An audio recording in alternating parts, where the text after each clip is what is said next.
I was a left-handed pitcher, and I had the best curve in town, the best drop in town, and probably only went about 80 miles an hour. We didn't know how fast the ball went anymore back in those days, you know.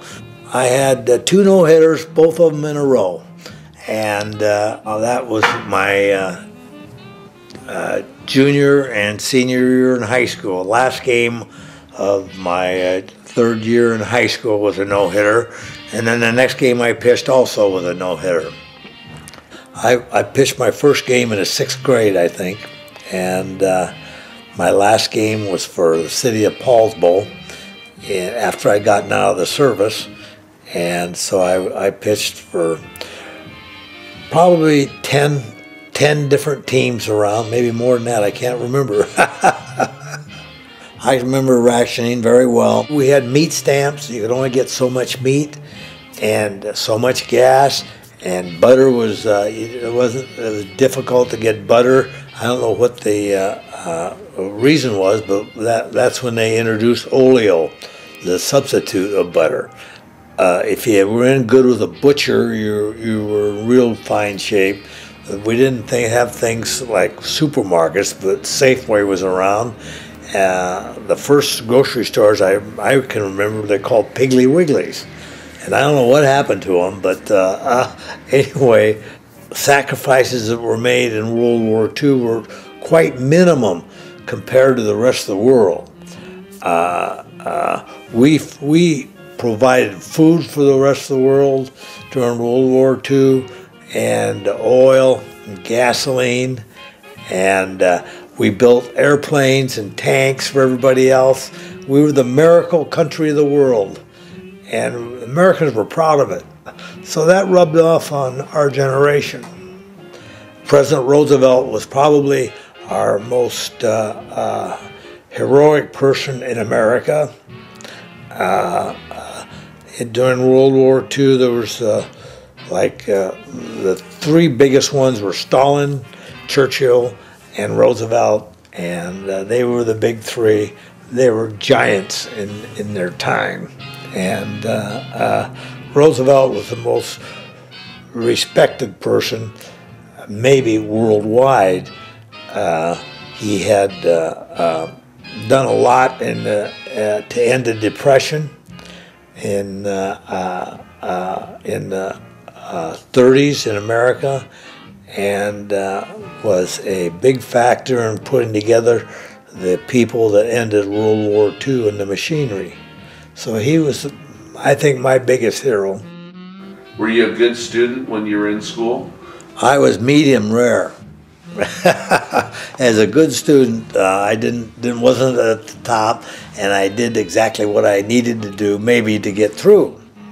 And the sisters were very special, and my favorite one was Sister Amelia, who taught the 6th and 7th grade in St. Edward School.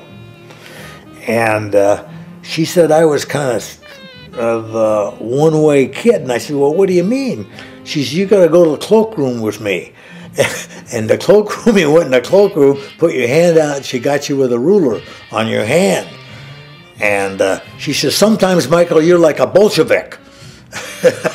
I don't know why she came up with that, but that was in the Catholic parochial school, that was the worst that anybody could ever think of, I think, was being called a Bolshevik. I went to so many schools that you didn't build big-time attachments, maybe, but I think Seattle Prep was the most memorable time of my life. The Jesuit priests were our teachers. We only had one. We called him a scholastic. His name was Mr. Cohen. He taught algebra. And everybody else was a Jesuit priest or a mister. And they left me with ideals that lasted a lifetime. Yesterday, December 7th, 1941, a date which will live in infamy. Oh, Pearl Harbor Day is a very memorable day in my life. We lived on Vashon Island, which was on the water, as a young kid, I used to build model airplanes. So I had too many of them. And so I thought I would take 3 or 4 of them over to this cliff adjacent to our house and set them on fire and watch them fly around over the water, burn, and it wouldn't fly very long. They'd go in the water, and that would be the end of it. But I did those 3, and then pretty soon my dad came running over and hollering at me, and he said, hey, Mike, he says, the Japs are bombing Pearl Harbor. That's exactly what he said, are bombing Pearl Harbor. And then as it was getting, just before it got dark, a couple of destroyers went out of Tacoma, headed to sea. And they were leftover World War I destroyers, but they had semi-activated them because they were giving them at that time to the English, whoever could use them. So that day was very special, and the radio came over, black out all your windows, no lights on today, put blankets on your windows. And so later, a ship came in and anchored outside our little harbor. And we had never seen a big ship anchor out in front there. So I went down the beach, and I was lucky that I had acquired a 22 repeater. And so I hid behind this nice big log there and wondered what in the world was going on with that ship. Pretty soon I hear some oars and voices, and I was prepared to defend the property there. And anyway, I determined that they were friendly, and so that was a very memorable day. Later on, they had barrage balloons around the Seattle to protect the airplane plant at Boyne Airfield, and we could see them, and they had them, a couple of them on Vashon Island too, because we had radio towers and things like that, and they would raise them before dark and then lower them in the daytime. And so that was short, didn't last too long. They realized that there wasn't going to be any bombing pretty soon, but for a while there we had what we call barrage balloons around Seattle. Very memorable for a person that was in the 5th, 6th, 7th, and 8th grade.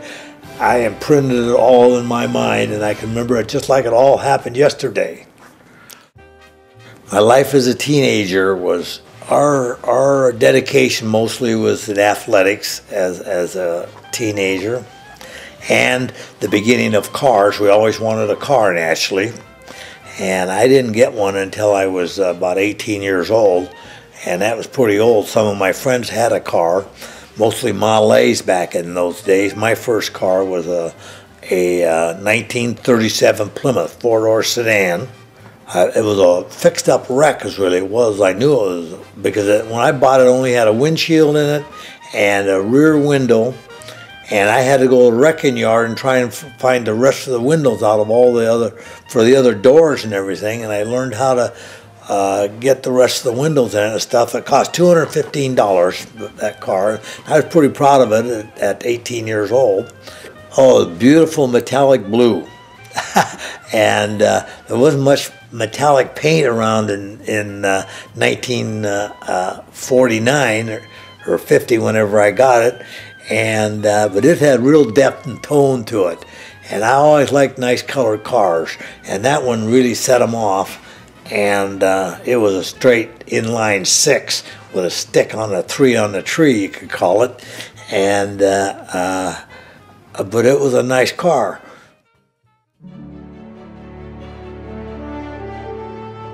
There was a Korean War going on, and I was going to college, and during the summer I had acquired a real good paying job, which we were able to work 12 hours a day, 4 hours overtime, 7 days a week. And so I was making so much good money, I didn't go back to the fall quarter. In other words, the only way you could get out of the draft was by being in school.